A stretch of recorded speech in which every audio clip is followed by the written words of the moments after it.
Misi perdamaian Majapahit, Pajajaran. Sebagai dua wilayah dengan kultur berbeda, Kerajaan Majapahit dan Pajajaran tak selalu menampilkan hubungan yang tak harmonis. Salah satunya terlihat dari pernikahan antara Raja Majapahit bergelar Prabu Brawijaya dan Puteri Pajajaran Kencana Larang melalui sejarah Maung Panjalu yang melegenda. Dikisahkan jika pernikahan keduanya berjalan harmonis hingga Puteri Kencana Larang hamil dan melahirkan anak kembar bernama Bongbang Larang dan Bongbang Kencana. Kedua anak kembar tersebut kemudian menjadi simbol persahabatan antara Jawa dan Sunda, setelah berubah menjadi dua ekor maung di kawasan Panjalu, Jawa Barat. Kisah persaudaraan Kerajaan Majapahit dan Kerajaan Pajajaran tersebut bermula dari keinginan Raja Brawijaya untuk memutus permusuhan dengan negara Pajajaran, Sunda, oleh leluhur mereka, yakni Raja Hayam Wuruk dan Puteri Dyah Pitaloka pasca Perang Bubat. Teman-teman tolong subscribe dan nyalakan lonceng channel Momo Ayo Belajar ini supaya dapat informasi menarik lainnya. Terima kasih. Tak berselang lama, Raja Brawijaya mengumpulkan patihnya untuk mengutarakan niat silaturahmi melalui ikatan perkawinan dengan Puteri Pajajaran yakni Kencana Larang. Perjalanan jauh beserta surat permohonan pun sudah disiapkan, termasuk membawa prajurit andal untuk mengawal misi perdamaian tersebut. Sebagai ajakan yang dinilai baik, Raja Pajajaran pun menerima dengan hangat pinangan Raja Brawijaya tersebut. Saat itu, isi surat silaturahmi yang dibawa dari Majapahit disebut menjadi penguat ikatan antara keduanya.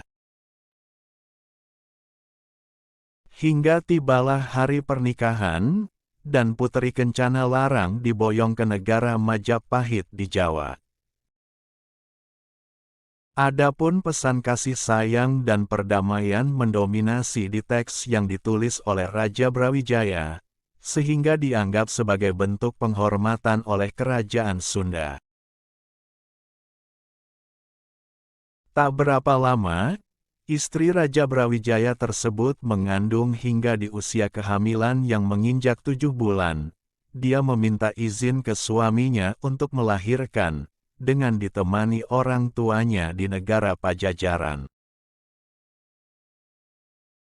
Setelah mendapat izin, Puteri Kencana Larang pun berangkat dengan dikawal prajurit dan persenjataan lengkap. Perjalanan tersebut memakan waktu berminggu-minggu, hingga masa persalinan pun datang. Saat sampai di tengah hutan belantara, kawasan kaki Gunung Sawal, sekarang Ciamis, Jawa Barat. Dia melahirkan sepasang anak kembar yang diberi nama Bongbang Larang, laki-laki, dan Bongbang Kencana, perempuan. Puteri Kencana Larang disebut sempat merasa gagal, lantaran tak berhasil melahirkan di tengah keluarganya di Kerajaan Pajajaran. Sementara itu, diceritakan jika di wilayah Majapahit keadaan politik sedang tak menentu, sehingga Raja Brawijaya tak bisa mengantarnya pulang ke tanah kelahiran. Waktu terus berjalan, hingga kedua anak tersebut menjadi remaja setelah dibesarkan di lingkungan Pajajaran. Saat itu keduanya memiliki keinginan untuk bertemu ayahnya di Jawa, dan Bongbang Larang serta Bongbang Kencana pun nekat melakukan perjalanan ke Majapahit. Setelah melakukan perjalanan jauh, keduanya beristirahat di daerah Panumbangan di mana merupakan tempat mereka dilahirkan dulu.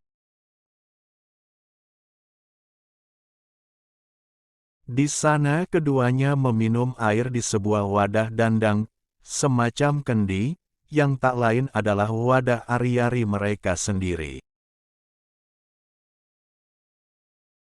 Tak lama, ada seorang dukun yang menemui keduanya dan memintanya tinggal untuk sementara waktu sebelum melanjutkan perjalanan. Keduanya pun menuruti. Namun sempat melanggar perintah sang dukun agar tak bermain-main di sebuah telaga yang amat jernih bernama Cipanumbangan. Keduanya pun sempat terjerat sebuah penangkap ikan dari bambu, hingga ditolong oleh petani setempat. Bongbang Larang dan Bongbang Kencana yang tengah terjerat itu dibawa ke kerajaan Panjalu, untuk dipertemukan dengan penguasa di sana. Setelah bertemu, mereka pun bisa melanjutkan perjalanan hingga berhasil menemui ayahnya Raja Brawijaya di Majapahit. Dalam kisahnya tak begitu detail ditulis perubahan Bongbang Larang dan Bongbang Kencana menjadi 2 ekor maung. Namun Cepi menuliskan jika keduanya berubah menjadi macan setelah meminum air dari bekas ari-ari mereka saat berada di Panumbangan, Panjalu. Tapi versi lain, di buku sejarah Panjalu disebutkan jika maung panjang gelar yang diberikan Raja Brawijaya. Atas keberanian kedua anaknya melakukan perjalanan tanpa dikawal dari Pajajaran ke Majapahit. Anak kembar tersebut juga telah menceritakan proses kelahirannya di hutan Panjalu, hingga berhasil menemui ayahnya saat itu.